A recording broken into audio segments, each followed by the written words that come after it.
What does self-love and acceptance mean to you?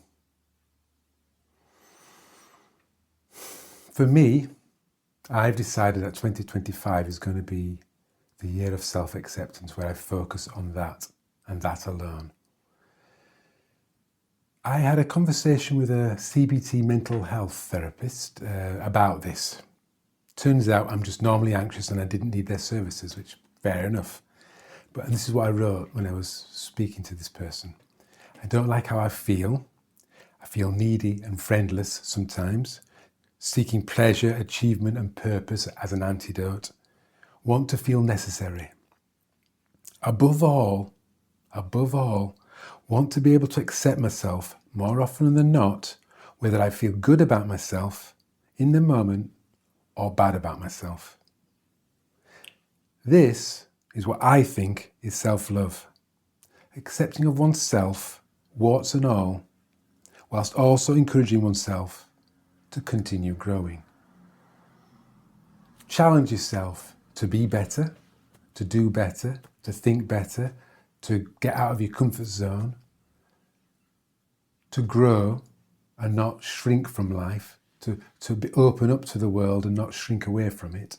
Challenge yourself to do those things and accept how you feel at the same time, as much as possible. So, being okay with how you feel. Today, I'm not particularly okay with how I feel. It's been up and down, a bit like the weather system. British weather, all over the place sometimes. We literally have 4 seasons in one day sometimes.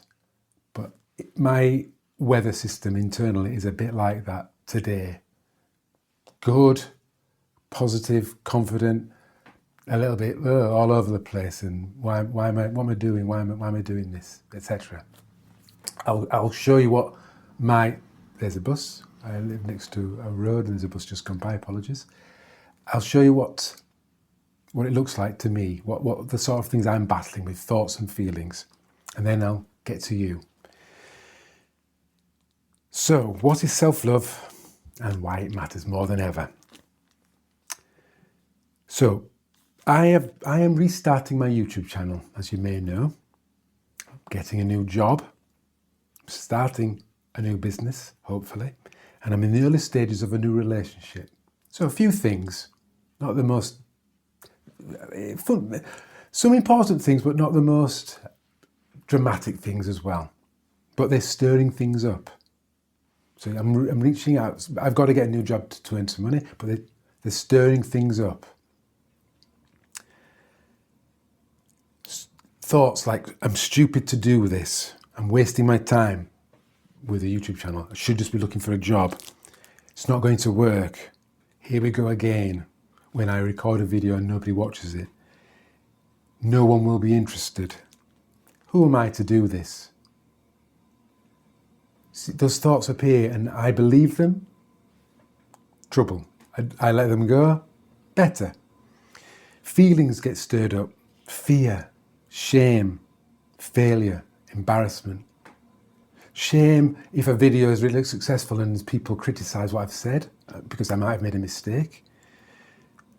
Embarrassment because nobody's watching my videos, or I'm rambling and saying nothing important.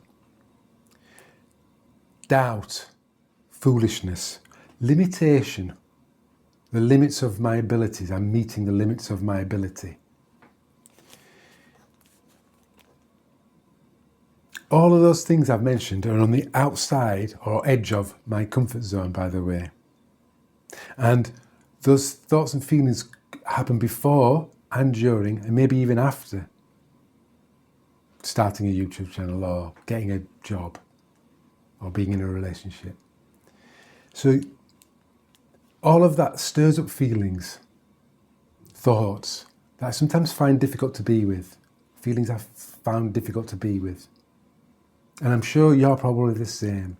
Turn on the news and you've got bad news locally, fires, robberies, crime, conflict, world conflict, Ukraine, Russia, Gaza, Israel, politics, ideologies, agendas, climate change, sport, turmoil. And this could stir up feelings of fear in you, or concern, or anger. And maybe you don't like how that, you don't like to be an angry person. You know, self-love, it really is all of it, not the nice bits. Check out Rumi's guest house. Rumi's guest house. We are the house. I'm filming this in my house. There's lots of rooms in this house, but the darkness, the fear and loathing, the stuff I don't like, that's in, let's say, it's in a room I never go in. It's a room that smells. I never go in there. But self-love is loving all. Self-love is loving all the rooms, not just the decorated one, the one that's the lovely one, the one you invite everybody in, and you're really proud to show them this room. It's all the rooms, even the rooms that you don't want to go in. Sometimes it's all the rooms. That's what I think self-love is, and what acceptance is. And why does it matter? Because you sort out your own stuff. You're less reactive to others. You're more able to respond wisely and appropriately to life's ups and downs, the situations that come your way, to people that irritate you. You're more able to deal with when you make mistakes. The internal weather system just got to get more and more used to it, more and more used to or okay with what comes.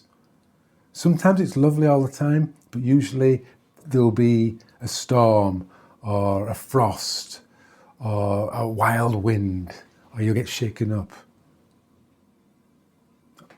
Or is this just me? Am I the only one that has such turbulences going on inside me? Am I the only one? Or does this sound familiar? What does self-love and acceptance mean to you? Please let me know in the comments. It matters to me a great deal this year. I'm going to concentrate everything I can on just noticing how I feel and meeting how my feelings and not trying to get rid of them. And there's lots of videos about how to do this. Jeff Foster is very good on this if you're interested.